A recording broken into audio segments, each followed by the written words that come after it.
I have a very annoying priest friend. Annoying because he always seems to be in Colorado or Florida or on the patio at some nice restaurant. I say it somewhat jokingly that he is annoying because really it is that he afflicts my conscience, because as much as he seems to not overwork himself, it's not like his parish is falling apart.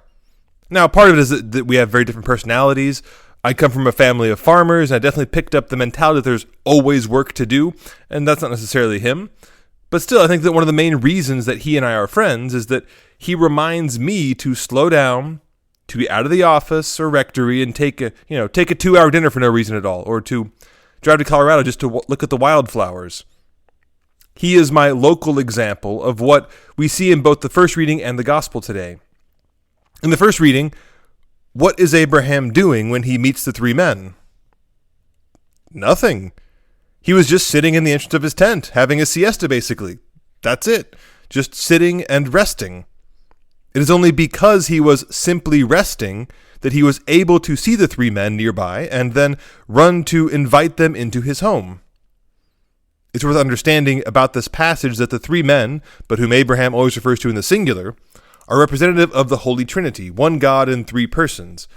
The point here is that because he was simply resting, Abraham meets God. And what of Mary? Same thing. She wasn't doing anything. She was just there, receiving from Jesus. Martha met Jesus too, but only superficially. Mary met him in her soul. Now, Abraham and Mary were not being lazy. They were being at rest. Something very different, and something we all need much more of. Because it is when we are at rest that we are able to truly meet God. I know this isn't a very deep take on these readings, but that doesn't mean it isn't true.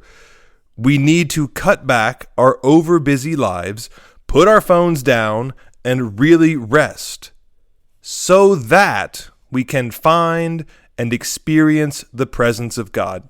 To a certain point, it really is that simple. If we are too busy, we will miss God. We know that we are restless and tired, that we are tense and busy, that we are stressed and anxious, that we don't sleep well, and that we can't think straight. 99% of the time, this is because we don't know rest, which means we are distracted from ourselves, from each other, and from God. I mean, think about it. When's the last time you experienced silence? Just silence.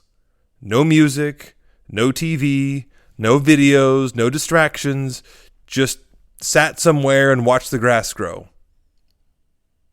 Almost never, right? We always have something going on, something distracting, something, pulling out our attention, some notifications that we're reading, right? And it exhausts us and distracts us and keeps us from better things. Because deep down, we long for true rest. We want to just sit at the entrance of our tent and look out into the desert like Abraham was doing. Deep down, we want to just sit at the feet of the Master. But we are afraid to do it. We are afraid to sit still. We are afraid to be quiet. I mean, let's be honest. If we were Abraham, we would have been on our phones at the entrance of our tent, and we would have never noticed the three men coming near. If we were in the house of Martha and Mary, nearly all of us would be Martha instead of Mary. This is far too true for my own life.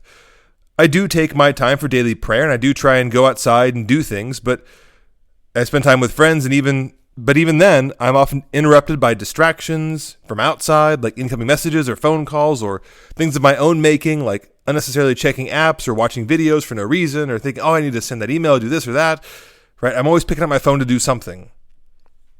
And I hate it because it pulls me away from better things and prevents me from entering into a moment. I am less happy and fulfilled because I am so divided. It's like eating a bunch of tiny appetizers instead of just having a nice meal. You won't starve to death, but you're going to be you won't be well fed, right? As an example, just this past week, I went and saw some friends. We went to the lake, and when I got to their house, I left my phone in the car. So I got out of the car. We talked for a while. We were going kayaking, so I put my kayak. Got that ready to go. They got theirs. Moved out to the lake, kayaked for a bit, came back. Cooked dinner over a fire outside, talked as the sun set, played golf in the yard, had dinner inside, talked for a little while longer. I spent 6.5 hours and didn't see a screen the entire time. Nobody had their phone out. We were all just present to each other, and it was amazing. One of the best evenings I've had in a long time. Even Saturday did this too. So Saturday morning I wake up. I don't even know when I woke up because I didn't look at the clock, didn't look at my phone. Maybe around 8:30. Did my morning prayers, did some other stuff, went outside for a while, did a whole bunch of things. It wasn't until I was driving back to Weatherford, prayed a Chapel of Divine Mercy, prayed my rosary, and then about an hour into the drive, I stopped at the gas station to do some, get gas and do other stuff. So it was like 1:45 in the afternoon before I looked at the screen. And again, it was so amazing to go that long and not have all of that distraction happening. It does, maybe this topic seems like, well, like, why is this like a homily? Like, it's sort of social advice, sure. But no, I really mean it, that it's so important for us to reconnect with a simple life, to get rid of our distractions, to get rid of our stress and anxiety in that way, because it keeps us from God.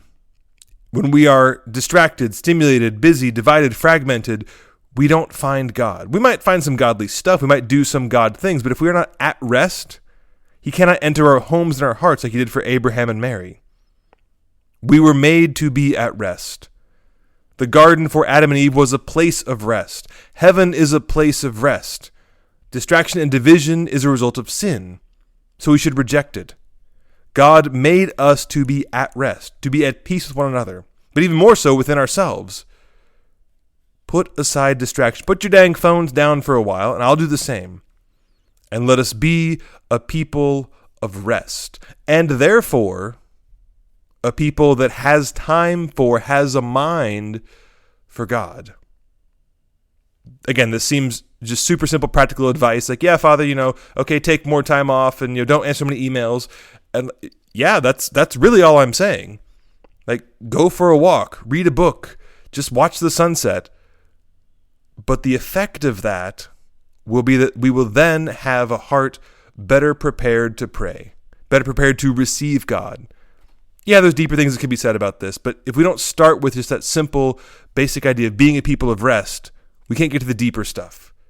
So yeah, put your phone down, turn off the TV, go outside, play a board game with family or friends, do something to disconnect from distraction and worldly things.